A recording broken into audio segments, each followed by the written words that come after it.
La foule résonnait comme une cascade lointaine d'acclamations, de rires, de volets d'appareils photo claquant comme des insectes en été. Je me tenais près du fond de la salle, le diplôme fermement serré dans une main, l'autre jouant maladroitement avec la fermeture éclair de ma robe. Cela semblait toujours surréaliste. Après toutes ces années, tous ces sacrifices, j'ai enfin obtenu mon diplôme universitaire. 38 ans, père d'un enfant, mari d'une femme dont je pensais autrefois qu'elle m'encouragerait le plus fort. J'aurais dû me sentir fier, victorieux. Au lieu de cela, j'avais froid, oublié. Autour de moi, les familles embrassaient leurs diplômés. Les parents déposaient des baisers sur le front. Les amis se bousculaient pour des photos de groupe avec des bouquets géants et des pancartes faites à la main. En moi, j'étais comme un accessoire égaré dans la célébration de quelqu'un d'autre. Les chaises pliantes devant étaient vides depuis longtemps. La plupart ont été emportées par un chaos joyeux, des mains applaudissant, des frères et sœurs rayonnants, des grands-parents fiers au menton tremblant. Mes 2 sièges étaient restés intacts pendant toute la cérémonie. Je n'arrêtais pas de les regarder comme s'ils pourraient soudainement se remplir si je les regardais assez attentivement. L'un d'entre eux portait le nom de Mira. L'autre Léonu. J'avais moi-même imprimé des cartes de visite pour eux, je les avais même plastifiées. Première rangée, couloir gauche, vue parfaite sur la Seine. Je voulais qu'ils me voient marcher, qu'ils entendent mon nom et qu'ils pensent, c'est mon mari. C'est mon père. Mais les 2 sièges sont restés vides. 2 îles vacantes dans un océan de fêtes. Au moment où je suis descendu de scène, tenant mon diplôme que j'avais saigné pendant plus de 4 ans de cours du soir et de cours du week-end, la vérité s'était déposée comme de la poussière sur de vieux meubles, elle ne venait pas. Pas d'appel manqué, pas de SMS, juste le silence. Je me suis dit, peut-être qu'il y avait eu du trafic. Peut-être que Léona avait une maladie d'estomac. Peut-être que Mera a eu une urgence de dernière minute au travail. Mais je savais mieux. Les derniers mois ont été tendus. Conversation coupée. Soirée silencieuse. Je l'ai calé pour stresser le quotidien de 2 adultes travaillant à des horaires opposés tout en élevant un enfant et en gardant les lumières allumées. Mais peut-être, juste peut-être, que Mera avait cessé de se soucier des choses qui comptaient pour moi. Peut-être qu'elle ne l'a jamais vraiment fait. Je me suis déplacé maladroitement alors qu'un autre groupe d'étudiants passait, leurs bras enroulés autour de parents rieurs. Une jeune femme avec qui j'avais suivi un cours de vue m'a fait un sourire compatissant avant de se retourner vers sa mère excitée. J'acquiesçai par réflexe, ne sachant pas si elle avait également remarqué les 2 chaises vides. Je ne pouvais pas dire si c'était de la pitié ou de la politesse dans ses yeux. Et je ne voulais pas m'attarder assez longtemps pour le découvrir. Pendant une brève seconde, j'ai envisagé de demander à quelqu'un de prendre une photo de moi. Juste une preuve que j'étais là, que j'avais fait ça. Mais l'idée de forcer un inconnu à sourire à cul, à faire semblant que nous partagions un lien de joie, c'était comme mettre du sel sur une plaie. Alors j'ai marché vers l'arrière, loin des flashs, des applaudissements qui semblaient empruntés à la vie de quelqu'un d'autre. Je n'avais pas de fête à la maison. Pas de réservation pour le dîner. J'avais même acheté une carte pour que Léona me la donne. Je l'ai laissée sur le comptoir de la cuisine avec une épingle et une note. Écrivez simplement ce que vous voulez, gamin. Cela signifiera le monde. J'espérais que cela deviendrait un souvenir. Maintenant, je n'étais même pas sûr qu'il ait été touché. La robe me paraissait plus lourde à mesure que je la portais, comme si elle absorbait le poids de ma déception. J'aurais dû l'enlever, mais je ne savais pas quoi faire de mes mains sans. C'était comme un costume dont je ne voulais pas encore me débarrasser. La dernière preuve que j'avais accompli quelque chose d'important, quelque chose de réel. J'ai vu la mère d'un autre diplômé essuyer ses larmes et embrasser son fils sur la joue. Il rit et fit semblant d'être embarrassé, mais la fierté sur son visage était indubitable. J'avais l'habitude de rêver de ce moment. Les yeux de Mira s'illuminent, Léona court dans mes bras, sa petite voix criant « Papa, tu l'as fait ». Au lieu de cela, j'ai eu le silence. J'ai essayé de ne pas pleurer. Pas ici. Pas maintenant. Je me suis promis de ne pas faire de scène. J'ai appris il y a longtemps que les hommes adultes qui pleurent en public mettent les gens mal à l'aise. Ils ne savent pas s'ils doivent détourner le regard ou se pencher. Et aucune des 2 réponses ne leur fait du bien.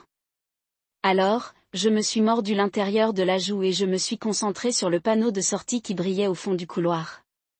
Ce n'était pas de l'amertume que je ressentais. Pas encore. Juste quelque chose de plus vide, comme un ballon qui perd lentement de l'air. J'avais imaginé cette journée comme le sommet, la dernière étape d'une longue et épuisante ascension. Mais rester là, seul, avec le péché des fleurs et un parfum de félicitations dans l'air, cela ressemblait plutôt à un détour par un chagrin tranquille. Je n'avais pas besoin de bannière. Je n'avais pas besoin de confetti ni de champagne. J'en avais juste besoin. Leur présence, leur visage dans la foule. Un regard de Mera, un regard de Léona, aurait suffi à me rappeler que ce combat en valait la peine. Au lieu de cela, tout ce que j'avais, c'était une robe qui ne m'allait pas tout à fait. Un diplôme trempé de sueur dans mes paumes et 2 chaises que je ne pouvais m'empêcher de regarder comme un imbécile attendant un miracle. Je suis resté plus longtemps que j'aurais dû, espérant ce que je ne voulais pas admettre. Peut-être que j'avais tort, qu'ils arriveraient en retard et essoufflés, les visages désolés, les bras jetés autour de moi avec une joie tardive. Mais ils ne l'ont pas fait. Et finalement, la foule a commencé à se disperser et l'équipe de nettoyage a commencé à plier les chaises. C'est à ce moment-là que j'ai réalisé quelque chose de profond et de pointu. Je m'étais présenté moi-même et personne d'autre ne l'avait fait. Pas aujourd'hui. Et peut-être que cela devait suffire. J'étais à mi-chemin de la sortie quand je l'ai senti. Cette douce tape sur mon épaule. C'était délicat, presque hésitant, comme si la personne derrière n'était pas sûre de devoir l'interrompre. Je me suis retourné, m'attendant à voir un camarade diplômé ou peut-être quelqu'un distribuer des brochures sur les services aux anciens élèves. Ce à quoi je ne m'attendais pas, c'était la doyenne Carolina Whitmore. Nous nous étions parlé peut-être 3 fois en 4 ans. Chaque fois, il y avait de brèves questions administratives, des clarifications de politique, un œil d'approbation et un déjeuner d'honneur. Elle m'avait toujours semblé être une femme pointue, sans fioritures, le genre de femme qui portait des blazers sur mesure et qui ne gaspillait pas ses mots. Mais maintenant, debout parmi la foule qui s'éclaircissait, ses mains toujours doucement posées sur mon bras, elle avait l'air différente. Ni formelle, ni distant. Chaud. Tu ne pars pas encore, n'est-ce pas? A-t-elle demandé, sa voix plus douce que dans mes souvenirs. Il n'y avait pas de bloc-notes dans ses mains, aucun membre du personnel qui la suivait, juste elle et son regard, une sorte d'inquiétude tranquille que je n'avais vue chez personne depuis longtemps. J'ai ouvert la bouche pour mentir et dire quelque chose comme simplement prendre un café ou avoir besoin d'éviter la circulation, mais rien n'est sorti. Non pas parce que je n'avais pas les mots, mais parce qu'elle ne les a pas attendus. Viens avec moi, dit-elle en se tournant déjà légèrement, espérant que je la suivrais. Et je l'ai fait. Je lui emboîtai le pas, mes pieds bougeant avant que mon esprit puisse rattraper son retard. Nous nous sommes éloignés de la sortie principale et nous sommes dirigés vers un couloir auquel je n'avais pas prêté attention auparavant. Il menait derrière la scène, devant une porte de sécurité que quelqu'un maintenait ouverte avec son pied alors que nous approchions. Nous sommes entrés dans un couloir calme bordé de vieux portraits et de plaques de donateurs, du genre qu'on ne remarque que lorsque l'on est seul. Où allons-nous? J'ai demandé, non pas parce que j'étais inquiet, juste confus. Carolina sourit légèrement mais ne répondit pas. Vous verrez. Le couloir se terminait par une petite porte avec une fenêtre embuée par le temps. Elle l'ouvrit et s'écarta pour me laisser entrer en premier. Ce que j'ai trouvé a dénoué quelque chose de serré dans ma poitrine. C'était une modeste salle de réception. Tapis beige, chaises pliantes disposées en cercle, une petite table près du mur avec des gobelets en plastique et un plateau de biscuits qui semblait fait maison. Je m'attendais au vide. Silence. Mais la pièce n'était pas vide. Et ce n'était pas silencieux. À l'intérieur se trouvaient une douzaine de personnes. Certains que j'ai reconnus instantanément. Le professeur de l'année de mon cours d'éthique a levé les yeux de sa tasse de punch et a souri. Le voilà, dit-il comme si j'étais un vieil ami arrivant enfin à un dîner. Quelques autres acquiescèrent en souriant. Le docteur Singh, qui est resté un jour tard pour m'aider à comprendre une rubrique de prise de parole en public, a levé sa tasse pour porter un toast silencieux. Bethany, la bibliothécaire du campus, se tenait à côté de la table du snack, disposant les serviettes avec la même précision discrète qu'elle utilisait pour ranger les livres. Pendant une seconde, je n'ai pas su quoi faire. Je suis resté là, à cligner des yeux. C'était surréaliste, comme si j'étais tombé sur un souvenir que je ne reconnaissais pas comme étant le mien. Je leur ai dit que vous pourriez essayer de partir sans me dire au revoir, dit Carolina derrière moi. Nous pensions que vous méritiez quelque chose de mieux que ça, assez pour m'endormir sur ta chaise. Je ne savais pas quoi dire. J'avais passé tellement de temps à me sentir comme un fantôme, un banlieusard silencieux, le gars plus âgé de la rangée du fond qui partait rapidement et soumettait ses devoirs en s'excusant du formatage. J'avais supposé que personne ne se souvenait de moi après la fin de chaque semestre, que j'étais juste un autre visage se déplaçant dans le système, inaperçu, mais ils avaient fait un pas hésitant dans la pièce. Pas physique, mais émotionnel, comme le contraire de la solitude. Je n'ai pas réalisé à quel point j'en avais faim jusqu'à ce que cela me frappe d'un seul coup. Ma main qui tenait le diplôme commença à trembler légèrement. Nous ne voulions pas que tu disparaisses dans la foule, a déclaré Delaney en désignant un siège. Pas aujourd'hui. J'ai regardé autour de moi, ne sachant pas comment répondre. La gratitude mêlée à la honte. Je n'avais pas l'habitude de recevoir sans gagner, ni me battre, ni expliquer pourquoi je ne savais pas comment rester assise et accepter une gentillesse qui n'avait pas été négociée au préalable, marmonnai-je. Les autres ne passent pas inaperçus. Murmuré, une étrange oppression me serra la gorge. Je clignai rapidement des yeux et me concentrai sur ma tasse. Personne ne m'a poussé à parler. Personne n'a demandé ce qui s'était passé. Ils m'ont juste fait de la place. Dans cette petite pièce, parmi de modestes biscuits et un punch tiède, j'ai ressenti quelque chose que je n'avais pas ressenti de la journée. Reconnu. Et cela signifiait plus que n'importe quel applaudissement résonnant dans la salle à l'extérieur. Je restai silencieux pendant les premières minutes, soignant mon coup de poing comme s'il contenait la réponse à une question que je ne savais pas comment poser. Les voix dans la pièce se fondaient dans un doux bourdonnement, le genre de bruit de fond étrangement réconfortant. J'ai continué à scanner les visages. Des gens que j'avais croisés dans les couloirs, à qui j'avais fait un signe de tête en classe ou que j'avais écouté pendant les cours sans jamais vraiment me connecter. Et pourtant, ils me regardaient comme si ma place était ici, comme si ce moment avait été gravé en pensant à moi. Le professeur Delaney fut le premier à rompre le silence. Il se leva avec une petite assiette en carton à la main, tenant en équilibre un biscuit aux pépites de chocolat dessus. Vous étiez toujours assis à l'avant-dernière rangée, dit-il avec un sourire. Je n'ai jamais manqué de cours, je n'ai jamais parlé à moins d'être invité. Mais à chaque fois que vous le faisiez, vous aviez toute l'attention de la salle. Il a pris une bouchée et a haussé les épaules comme s'il ne venait pas de m'envoyer un choc dans la poitrine. Cela m'est resté. Je lui ai fait un petit signe de tête, ne sachant pas comment répondre. J'avais passé des années à essayer de ne pas me faire remarquer. M'adapter à l'école entre les quarts de travail, la parentalité et le mariage signifiaient que je n'avais pas de temps pour les clubs, les cafés de rattrapage ou les événements sur le campus. Je voulais justement sortir. Je me souviens de cet essai que vous avez soumis juste avant minuit, a-t-elle dit à propos de la prise de parole en public comme forme de survie. Vous m'avez envoyé un email pour m'excuser du formatage. C'est dans mon tiroir. Elle sourit faiblement. Ce n'était pas seulement bien écrit, c'était vécu. Ce mot a été frappé plus durement que ce à quoi je m'attendais. Je n'étais pas le meilleur élève. Pas de loin. Mon GPA n'allait pas faire la une des journaux. Mais j'avais donné à chaque mission tout ce qu'il me restait après que la journée m'ait mâché. Parfois, cela signifiait taper des réponses alors que j'étais assis dans ma voiture sur le parking à minuit. D'autres fois, cela impliquait d'enregistrer des notes vocales en conduisant pour pouvoir me rappeler quoi écrire plus tard. Je pensais que personne n'avait vu cette partie. Apparemment, c'était le cas. Bethany, la bibliothécaire, leva les yeux de son siège à l'autre bout de la pièce. Vous avez amené votre fille les jours de neige. Elle se pelotonnait près de la fenêtre pendant que vous étudiez.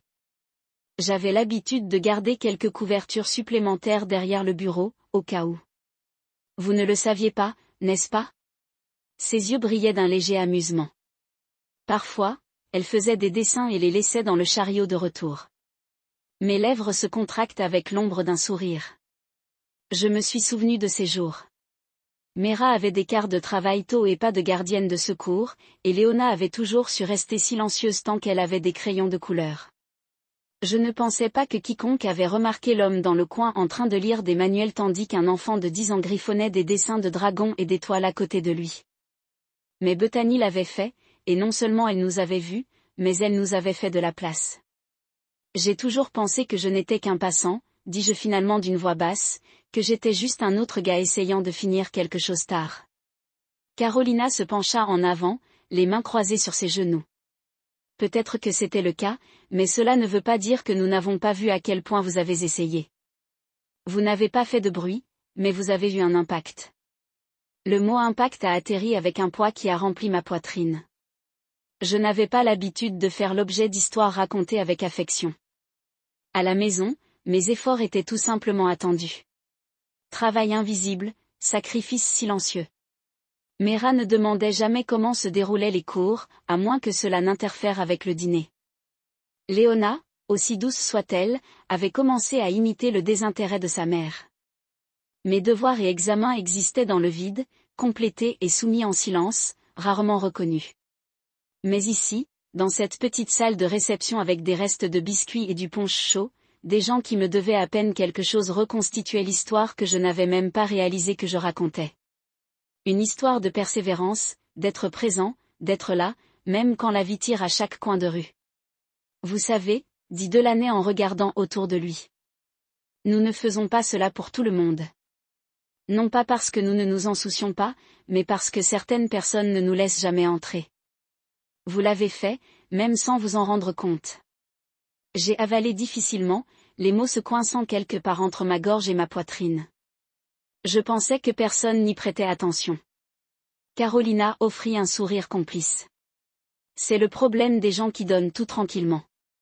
Ils supposent souvent que personne ne le remarque, mais certains d'entre nous le font. Nous en faisons également un point. Un étrange mélange de gratitude et de honte montait en moi. Gratitude de m'avoir vu et honte de ne pas m'être vu.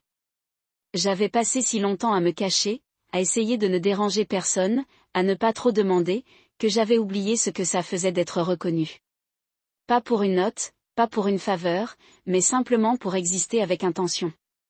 Il n'y avait pas de musique de fête, pas de discours, pas d'arche de ballon.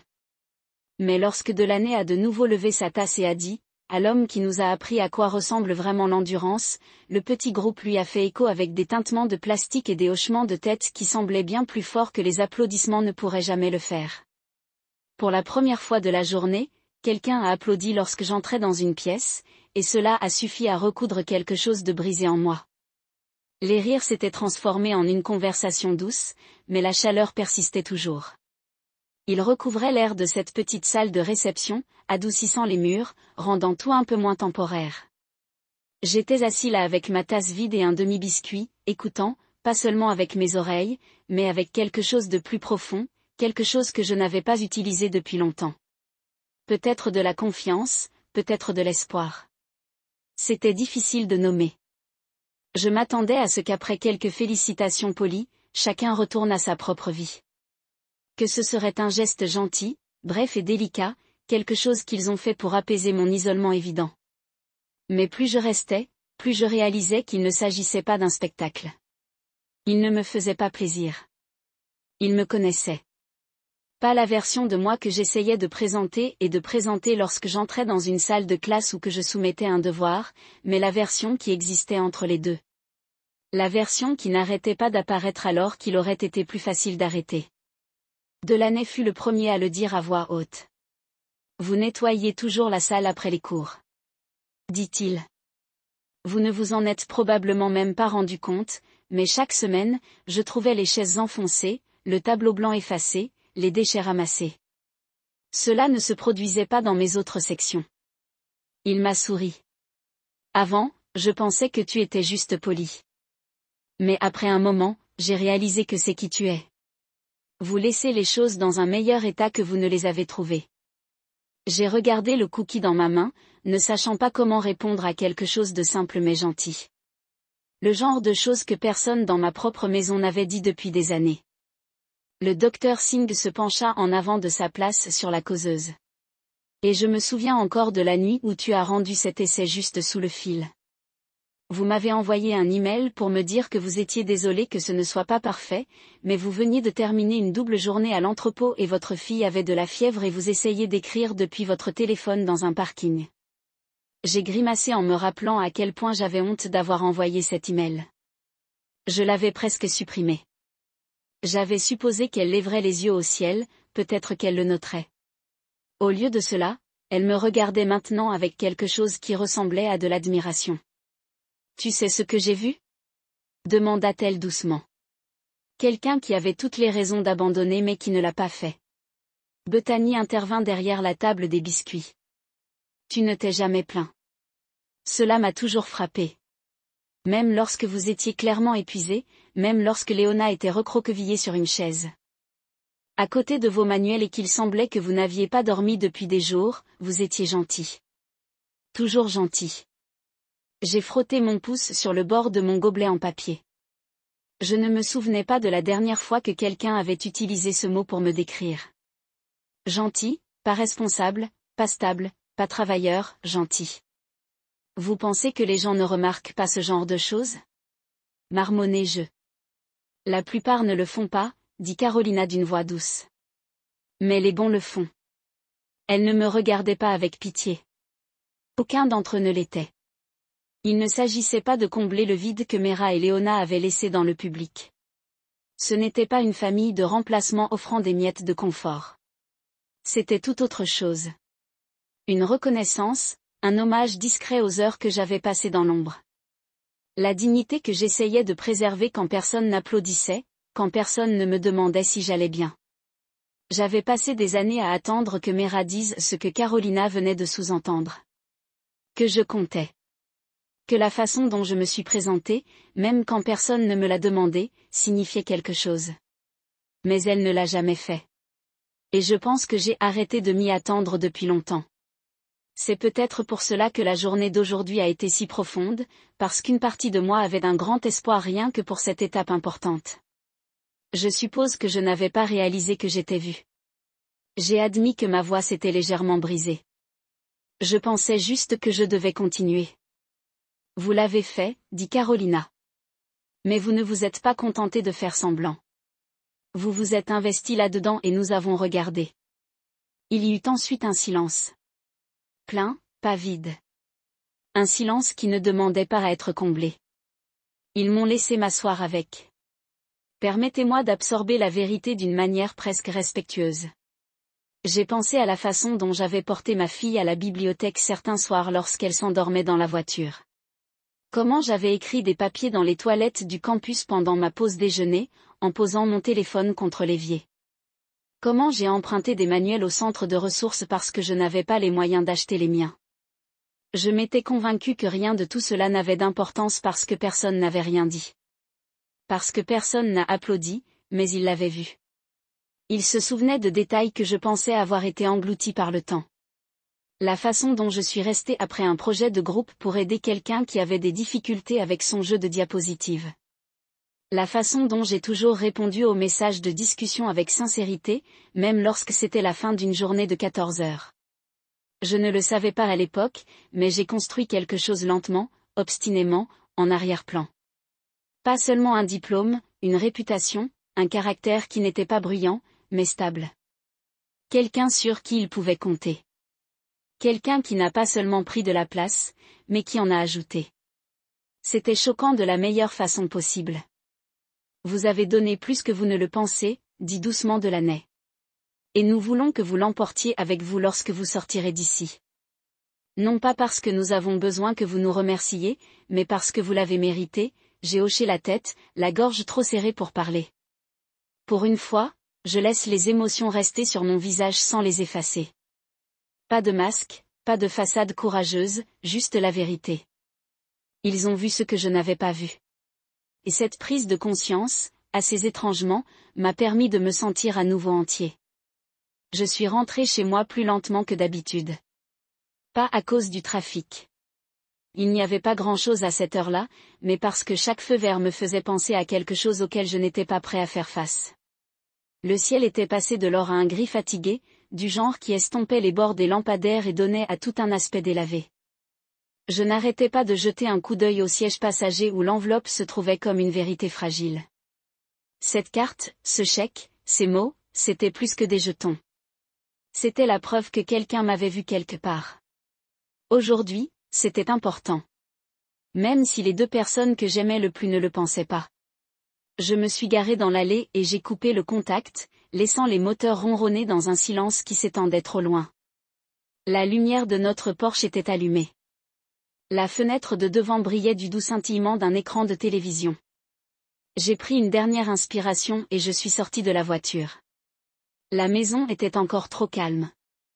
Lorsque j'ai ouvert la porte, le péché familier de la lessive et des restes de plats à emporter m'a accueilli, accompagné du murmure sourd d'un jeu télévisé diffusé dans le salon. Mera dormait sur le canapé.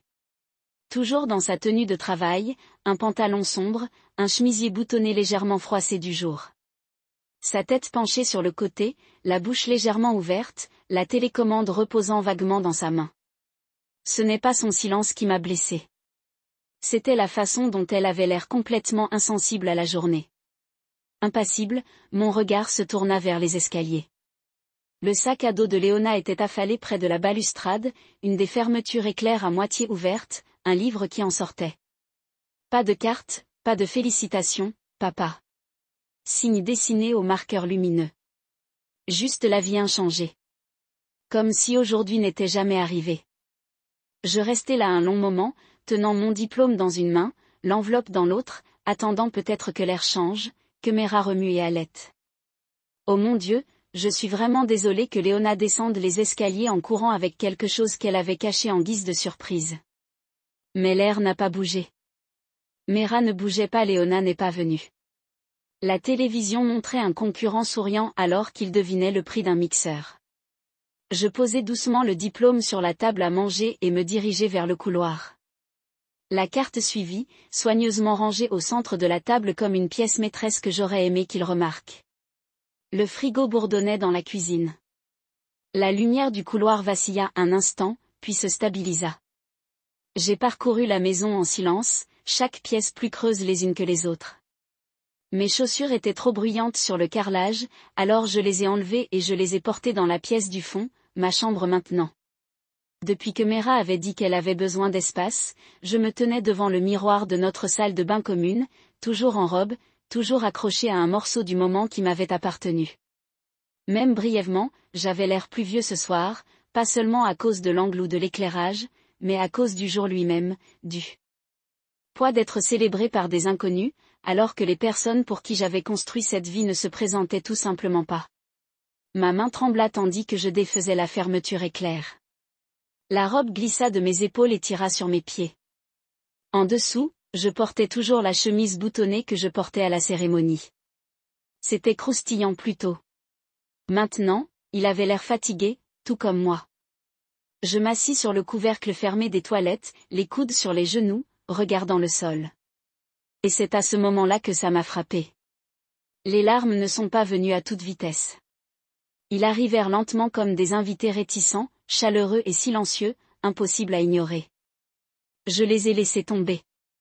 Pas de sanglots, pas de gémissements, juste la fuite silencieuse de tout ce que j'avais retenu depuis que j'ai quitté la scène. Je ne m'attendais pas à un défilé, mais je m'y attendais. Mera et Léona, leurs visages dans la foule, leurs bras m'attendant à la fin de cette promenade. Leur voix criant mon nom. J'avais imaginé ce moment avec une telle vivacité que maintenant, sans lui, la journée me semblait incomplète, volée. Je ne voulais pas être en colère, mais je l'étais. Pas seulement parce qu'il n'était pas là, mais parce qu'il n'avait même pas essayé. Pas de SMS, pas d'appel, non. Je suis désolée. C'était comme si ma remise des diplômes n'était qu'un jeudi comme un autre, juste une autre course dont il n'avait aucune raison de s'inquiéter. Je me suis essuyé le visage et j'ai tiré la chasse d'eau juste pour faire du bruit, quelque chose pour briser le silence. Quand je suis sortie, Mera s'était déplacée dans son sommeil, me tournant le dos maintenant. Ses cheveux tombaient sur son épaule et la couverture que nous gardions sur le canapé était emmêlée autour de ses jambes. J'ai envisagé de la réveiller, de me tenir là devant la télé et de lui poser la question avec laquelle je m'étais étouffée toute la journée. Pourquoi n'es-tu pas venu? Mais je ne l'ai pas fait parce que je connaissais déjà la réponse. Ce n'était pas qu'elle avait oublié. Ce n'était même pas qu'elle s'en fichait. C'est qu'elle ne le voyait pas comme moi. Elle ne considérait pas ce diplôme comme une survie, ni comme une transformation pour elle. C'était juste une autre chose que je faisais. Une autre raison pour laquelle je suis rentré tard à la maison où je me suis assis le soir en tapant au lieu de regarder Netflix avec elle. Une autre excuse. Alors au lieu de la réveiller, je suis monté à l'étage et j'ai vérifié si Léona allait bien. La porte de sa chambre était un bocal. Elle dormait, recroquevillée sur le côté, ses petits doigts enroulés autour du bord de sa couverture comme si elle l'ancrait vers quelque chose de mieux. Je suis resté longtemps dans l'embrasure de la porte, le genre de temps qui fait mal à la poitrine. Ce diplôme était censé être pour eux, pour son avenir, pour la tranquillité d'esprit de Mira, pour la vie que j'avais juré de pouvoir lui offrir. Mais ce soir, debout dans le couloir sombre de la maison que je luttais pour garder, j'ai commencé à me demander si peut-être, juste peut-être, c'était censé être pour moi aussi. Je suis redescendu, j'ai éteint la télévision et j'ai laissé le diplôme sur le comptoir de la cuisine, là où se trouvaient habituellement les factures. Peut-être que demain quelqu'un le remarquerait. Peut-être qu'il ne le ferait pas. Mais ce soir, pour une fois, je me laisse fière, tranquillement, seule, complètement. Parce que même si personne d'autre n'applaudissait, je savais ce qu'il fallait pour arriver ici. Et cela devait compter pour quelque chose. Le lendemain matin, c'était comme les autres. L'alarme a sonné à 6h45 et la lumière du soleil s'est répandue à travers les stores comme chaque jour auparavant. Mira était déjà debout dans la cuisine, vêtue de son peignoir, versant du café dans la même tasse ébréchée qu'elle utilisait chaque matin. La télé était allumée, le volume était faible. Léona était assise à la table à manger, grignotant des céréales sèches, balançant ses jambes, toujours en pyjama. Cela aurait pu être n'importe quel matin des 5 dernières années. Sauf que ce n'était pas le cas, car ce matin, j'avais obtenu mon diplôme et personne n'avait dit un mot. Je restais un moment au bord du couloir, tenant le cadre de la porte comme si j'en avais besoin pour rester droit. Mon diplôme était toujours sur le comptoir de la cuisine, là où je l'avais laissé la veille, partiellement recouvert de courriers indésirables et d'un dépliant d'une pizzeria. Mira n'a pas levé les yeux lorsque je suis entré. Elle but une longue gorgée de café et parcourut son téléphone de sa main libre. J'ai attendu. Peut-être qu'elle a levé les yeux. Peut-être qu'il y aurait eu une réaction tardive, un sursaut de culpabilité, un doux sourire, voire un simple « et », mais il n'y avait rien. Juste le bruit de Léona croquant les céréales et le doux bourdonnement du réfrigérateur. Je me raclai la gorge. Mira leva les yeux, son expression illisible. « Tu veux du café ?» elle a demandé. C'était ça? Non, comment s'est passée la cérémonie? Non, désolé, nous l'avons manqué. Juste de la caféine. Je suis passé devant elle jusqu'au comptoir, j'ai récupéré mon diplôme et j'ai brossé le dépliant qui le recouvrait. Les lettres en relief scintillaient faiblement dans la lumière du matin. Toujours fier, toujours le mien. J'ai obtenu mon diplôme hier, dis-je, voix même. Mira fit un petit signe de tête et se tourna vers son téléphone. Je sais que tu n'es pas venu. Elle fit une pause, ses doigts survolant l'écran. J'ai eu une dure journée de travail. Ces mots m'ont frappé comme une gifle froide. Pas à cause de ce qu'elle a dit, mais de la facilité avec laquelle elle l'a dit. Comme si nous parlions de la météo. Comme tout ce pourquoi j'avais travaillé, sacrifié était un bruit de fond facultatif le jour où elle avait décidé que c'était trop long pour m'inclure. Les sièges que j'avais réservés pour toi et Léona étaient juste devant. J'ai dit que j'avais imprimé vos noms. J'ai plastifié les cartes. Elle soupira. En fait, j'ai soupiré. Ne me culpabilise pas, d'accord? J'étais fatiguée. Et honnêtement, je ne pensais pas que ce serait grave. C'était là. La phrase qui a ouvert quelque chose en moi. Je ne pensais pas que ce serait grave. Je l'ai regardée, vraiment regardée et j'ai réalisé qu'elle n'était pas cruelle. Pas intentionnellement. Elle ne l'a vraiment pas vue. Les longues nuits, les dîners de famille manqués, les week-ends que je passais enfermée dans la bibliothèque, tout cela n'avait jamais été considéré comme un sacrifice pour elle. Juste quelque chose que je faisais à côté, comme un passe-temps, comme collectionner des timbres ou réparer une voiture. Léona se leva doucement de table, un bol de céréales à la main. Elle tapota l'évier et le plaça à l'intérieur, puis s'approcha et me serra la taille. Serrée. Je suis désolée, papa, murmura-t-elle. Nous avons oublié. J'ai cligné des yeux vers elle. Elle n'avait que 10 ans, était douce et trop intelligente pour son propre bien. Mais les enfants n'oublient pas des choses comme les remises de diplôme. Non, à moins que personne ne le leur rappelle.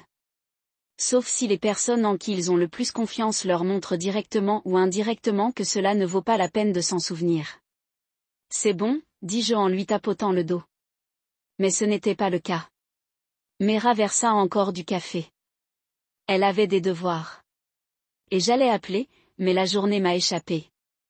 J'ai ri, pas fort, pas durement, juste un petit son creux qui venait de l'incrédulité. Je me suis éloignée de toi. Répétai-je. Tu as eu des semaines. J'ai mis les invitations sur le frigo. Elle haussa les épaules.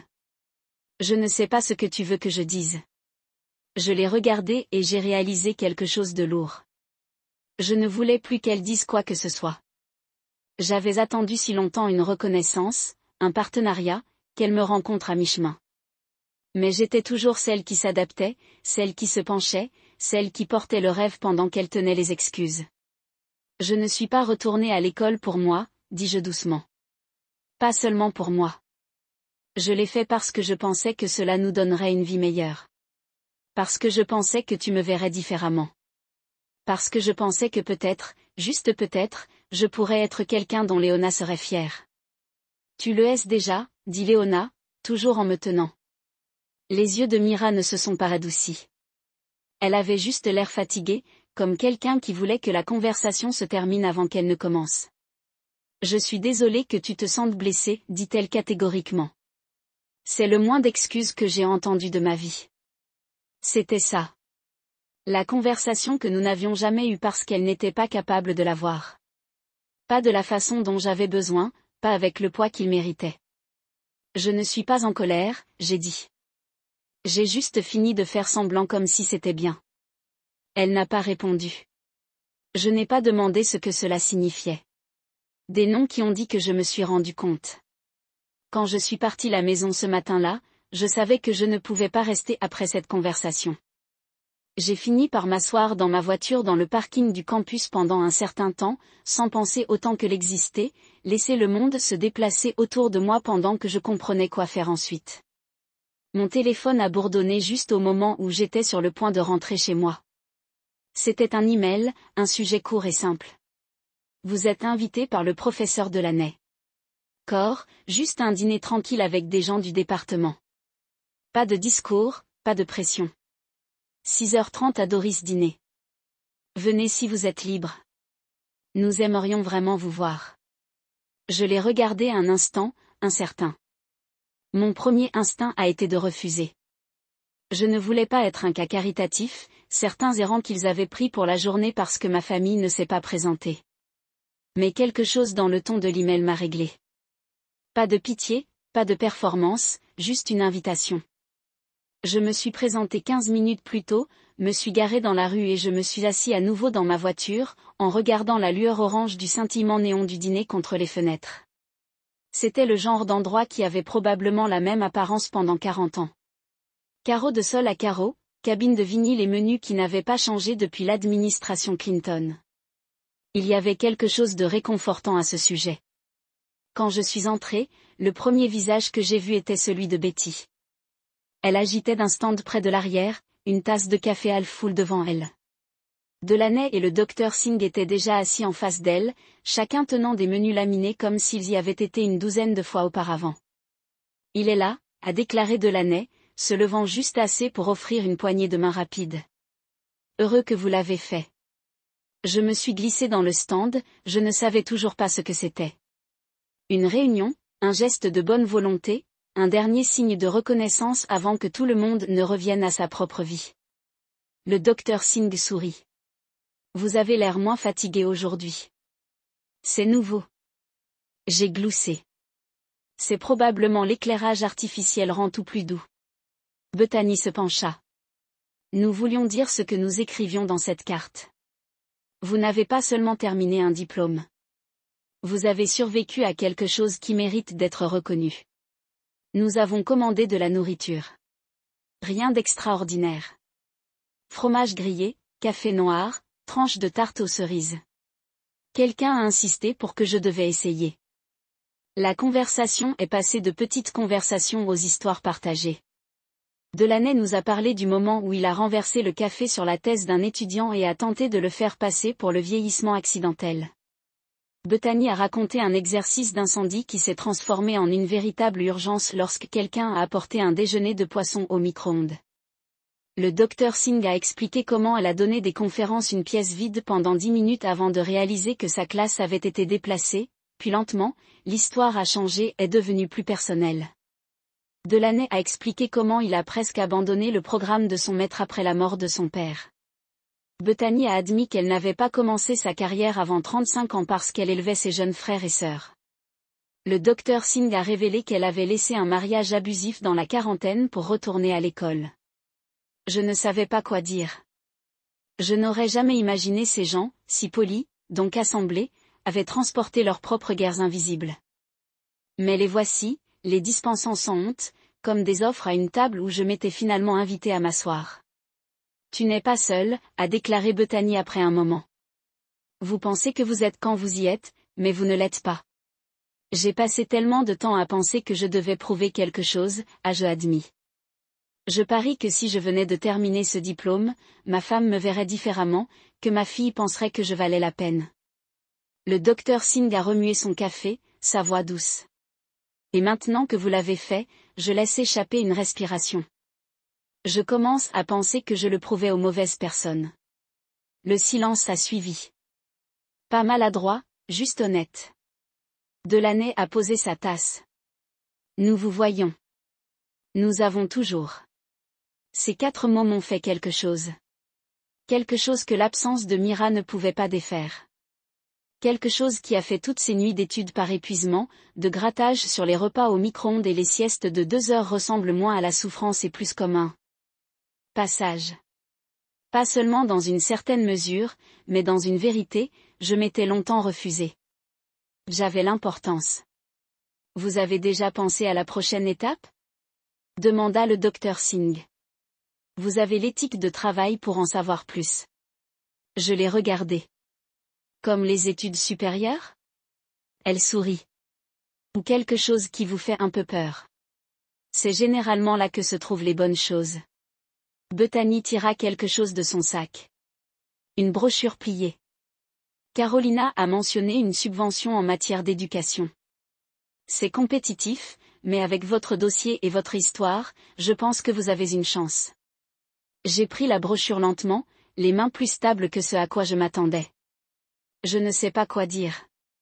Alors dites simplement que vous y réfléchissez, a déclaré Bethany.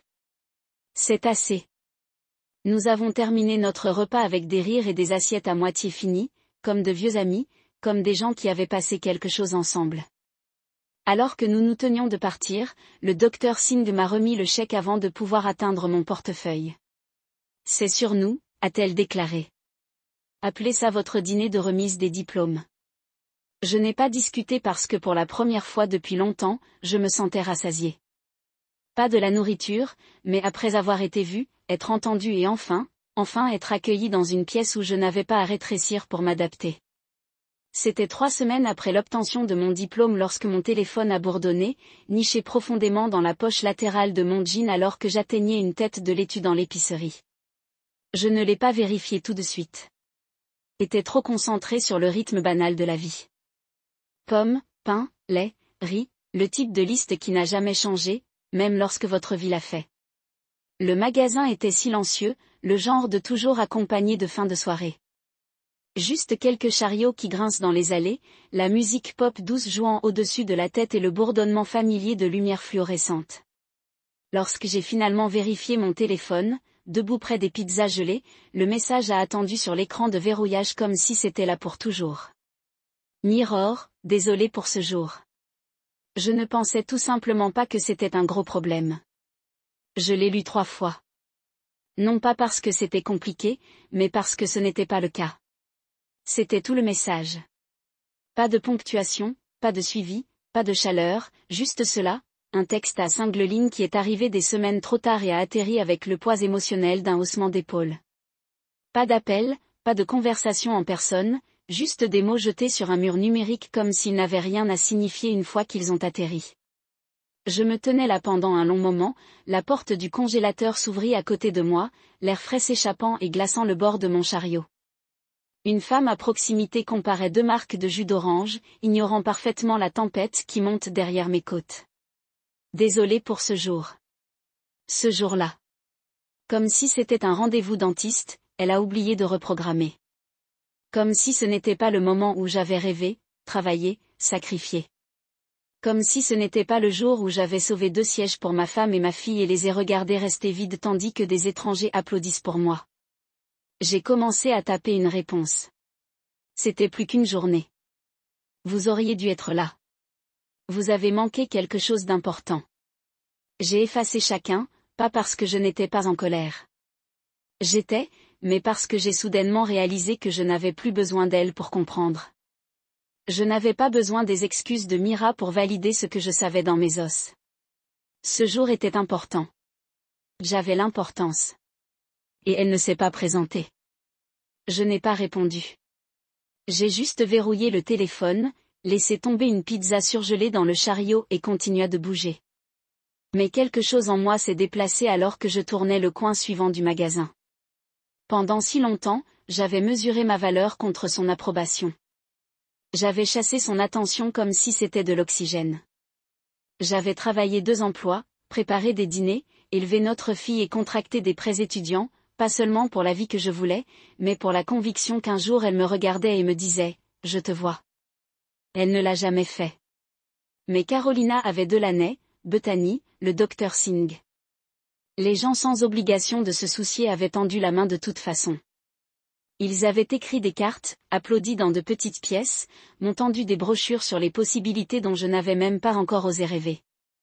Et peut-être que cela signifiait quelque chose de bien plus réel. Au moment où je suis arrivée à la caisse, j'avais pris une décision.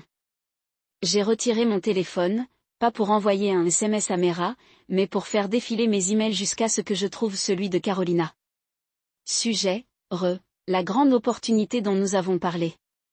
Faites-moi savoir si vous êtes prêt à postuler. Pas de pression, mais je pense que vous seriez idéal pour cela. Date limite bientôt. Mon pouce a plané sur le bouton de réponse pendant 1 seconde. Puis j'ai tapé, Carolina, je suis prêt. Parlons. J'ai frappé le péché avant de pouvoir trop y penser. Parce que parfois, la seule façon de se libérer du silence de quelqu'un d'autre est de parler pour vous-même. Quand je suis rentrée à la maison, Mera était dans la cuisine en remuant quelque chose sur le poêle. Léona était à table travaillant sur une feuille de travail mathématique, son crayon tapant doucement contre le bord. J'ai posé l'épicerie sans dire grand-chose, je les ai déballés en silence. Mera n'a pas mentionné le message. Je n'ai pas demandé si je l'avais vu. Je ne l'ai pas évoqué non plus. Cette partie de nous a été terminée. Plus tard dans la soirée, après que Léona s'est couchée, je me suis assis à la table de la cuisine en remplissant la première moitié de la demande de subvention. Il a posé des questions sur les antécédents, les objectifs, l'impact. Normalement, j'allais angoisserait une section comme celle-là. Je me demande ce qui sonnait professionnel, quel ton frapperait le bon accord. Mais cette fois, j'ai écrit ce qui était vrai. Je leur ai dit que j'étais un employé d'entrepôt, un père, un homme qui est retourné à l'école à 34 ans et a terminé à 38 ans malgré toutes les raisons de ne pas le faire. J'ai écrit sur ma fille et comment je voulais qu'elle voie l'éducation comme quelque chose qui mérite d'être atteint. J'ai écrit sur les victoires silencieuses et ce que cela signifie quand quelqu'un applaudit pour vous lorsque vous avez oublié comment applaudir par vous-même. Et quand il a demandé ce que je ferais si je recevais le financement, je n'ai pas hésité. Je continuerai. Je continue de construire parce que j'ai finalement commencé à croire que je valais l'investissement. J'ai frappé la sauvegarde et fermé l'ordinateur portable. Pour la première fois depuis longtemps, je me sentais bien avec ce qui est venu ensuite. Non pas parce que c'était garanti, mais parce que c'était le mien. Aucun message texte, tardif ou autrement ne pourrait enlever cela. 6 mois s'étaient écoulés depuis l'obtention du diplôme et la vie s'était installée dans un nouveau rythme. Pas plus lisse, pas plus fort, juste plus clair. Mera et moi partageons toujours la maison, mais nos conversations étaient devenues clairsemées. Nos routines comme des orbites séparées. Le silence entre nous n'était plus rempli de tension. C'était simplement une libération mutuelle. Il n'y a pas eu de combat, pas d'accusation. Seulement 2 personnes dérivant lentement dans des directions opposées, chacune transportant trop d'histoire et trop peu d'urgence pour le réparer. Léona s'est ajustée mieux que ce à quoi je m'attendais. Les enfants sont résilients de cette façon. Elle a toujours posé des questions, m'a toujours regardé attentivement quand j'étais silencieux trop longtemps. Mais elle sourit plus, rit avec moi à nouveau. Parfois, elle se recroqueville à côté de moi sur le canapé et demandait à regarder mes vieux films préférés. Juste nous deux. Je me suis accrochée à ces moments comme les radeaux de vie. La demande avait été éteinte il y a des semaines. Ma déclaration, mes transcriptions, les lettres de recommandation Carolina et Delaney avaient offertes sans hésitation. Je n'ai dit à personne quand je l'ai envoyé. Pas Mera, pas même Léona. Je viens de frapper soumettre et je suis retournée travailler le lendemain matin comme si rien n'avait changé parce que pour l'instant rien ne l'avait fait. Mais au fond, je savais que ce clic signifiait quelque chose. Une porte s'ouvrait même si je ne savais pas encore ce qui était de l'autre côté. Le coup est venu un jeudi. C'était en fin d'après-midi. J'étais en congé tôt debout au comptoir de la cuisine en tranchant des fruits pour la collation parastron de Léona. Le coup n'était pas urgent. Seulement 3 légers s'enroulent contre la porte d'entrée. J'ai essuyé mes mains en m'attendant à une livraison. Peut-être un voisin. Quand j'ai ouvert la porte, j'ai gelé. Bethany, le bibliothécaire. Elle se tenait là, tenant une boîte en carton de taille moyenne avec un ruban bleu vif attaché et un arc tordu sur le dessus. Ses cheveux bouclés ont été tirés dans un chignon lâche, et elle souriait de cette manière discrète et sachant qu'elle avait toujours eu. « Vous avez une minute ?» Elle a demandé. J'ai cligné des yeux. « Bien sûr. »« Quoi ? Que faites-vous ici ?» Elle est entrée à l'intérieur sans attendre plus d'invitation, réglant la boîte sur la table basse. Les restes, a-t-elle dit, du potluck du personnel. Nous avons entendu la bonne nouvelle. Je l'ai regardé, incertain, j'avais entendu correctement. Attendez, bonne nouvelle. Elle inclina la tête. Vous n'avez pas vérifié votre email, n'est-ce pas? J'ai secoué la tête lentement. Bethany rit. Vérifiez votre courrier électronique. J'ai tâché pour mon téléphone, le cœur battant alors que je remonte la boîte de réception. Là, c'était un message non lu, l'objet en gras. Félicitations, prix de la subvention d'avancement de l'éducation. Mon souffle a pris le cas où je l'ouvrais. Les premiers mots s'échappaient. Ensuite, je l'ai vu clair comme la lumière du soleil à travers une fenêtre propre.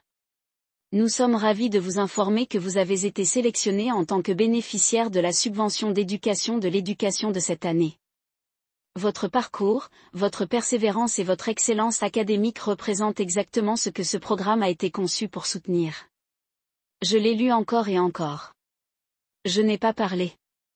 Je viens de remettre le téléphone à Bethany au cas où mon cerveau aurait fait le tout. Elle l'a parcouru et a souri. C'est réel. Mes genoux sont devenus faibles et je me suis assis sur le bord du canapé comme si mes jambes l'avaient distribué. Je tiens à espérer tranquillement, ne voulant pas en dépendre. Mais maintenant, il fleurit plein et sans excuse sur ma poitrine. J'allais à l'école d'études supérieures. Moi, père de 38 ans, directeur de quart d'entrepôt à temps partiel, homme qui avait l'habitude de taper des essais sur son téléphone dans les stands de salle de bain pendant les pauses déjeuner. Bethany a ouvert la boîte, révélant des cookies, quelques cartes, un petit succulent, un pot en céramique et un dossier. Nous nous sommes tous coupés. Carolina a fait cuire les cookies elle-même.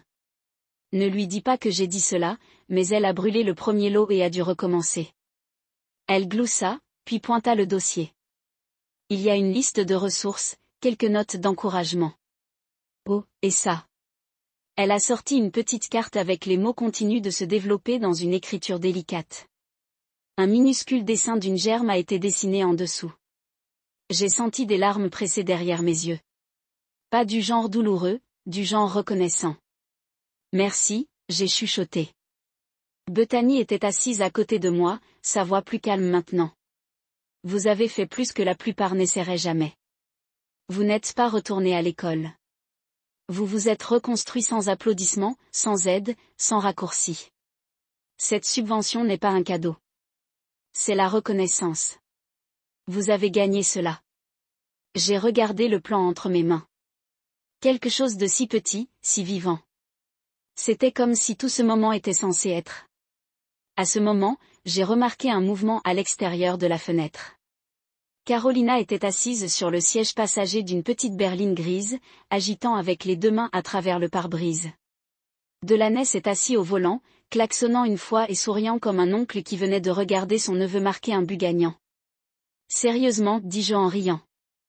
Ils sont venus aussi. Bethany hocha la tête. Nous leur avons dit de ne pas vous submerger tout d'un coup, alors ils sont restés dans la voiture, mais ils ont insisté pour voir votre visage lorsque vous le lisez.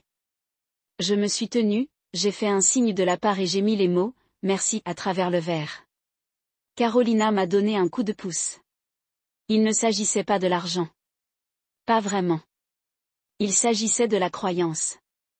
La façon dont il m'avait fait de la place encore et encore jusqu'à ce que j'arrête de demander si j'appartenais. Bethany se tenait aussi, rassemblant son manteau. Nous vous laisserons respirer. Je voulais juste m'assurer que vous n'ouvrez pas cet email seul. Elle se dirigea vers la porte, puis se tourna. Et bon, quand vous traverserez à nouveau la Seine, nous serons là cette fois aussi. Premier rang. Comptez dessus. J'ai hoché la tête, la bosse dans ma gorge trop grande pour les mots. Lorsque la porte s'est fermée derrière elle, je me suis assis, entouré de biscuits et d'encouragement et de certitude silencieuse que quelque chose de nouveau avait commencé. Je n'étais pas seulement quelqu'un qui avait été laissé pour compte. J'étais quelqu'un qui mérite d'être retourné.